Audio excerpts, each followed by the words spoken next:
મેંદાનો ઉપયોગ કર્યા વગર આજે આપણે બનાવીશું એકદમ ટેસ્ટી એવી મસાલા સ્ટીક। તો તેના માટે અહીંયા ઘઉં, રવો અને મસાલામાં હવે આપણે લઈશું હિંગ, જીરું, તલ, ચીલી ફ્લેક્સ, હળદર, નમક, તેલ અને કસૂરી મેથી।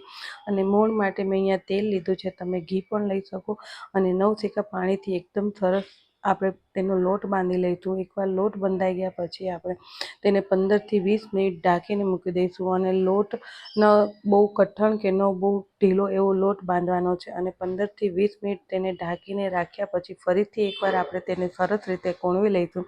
અને હવે કોણવાઈ ગયા પછી રોટલી કરતાં થોડોક એવો મોટો લુવો લઈશું અને તેને એકદમ સરસ રીતે કોરા લોટની મદદથી ન જાડી કે ન પતલી એવી રોટલી વણી લઈશું। અને હવે આપણી સ્ટીક ફૂલે એટલા માટે મેં અહીંયા કાંટા ચમચીની મદદથી એકદમ સરસ રીતે તેમાં હોલ કરી લીધા છે।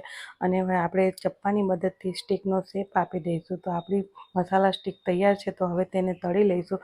તો મેં અહીંયા મીડિયમ ફ્લેમ પર તેલ ગરમ કરવા મૂક્યું છે અને એક એક કરીને આપણી બધી સ્ટીક તેમાં એડ કરી દઈશું। અને ગોલ્ડન બ્રાઉન કલરની થાય ત્યાં સુધી આપણે સરસ રીતે તેને તળી લઈશું। અને હવે આપણી સ્ટીક બધી તૈયાર થઈ ગઈ છે તળાઈને।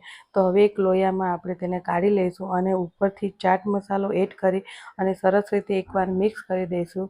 તો તૈયાર છે આપણી ઘઉંના લોટની ટેસ્ટી એવી મસાલા સ્ટીક।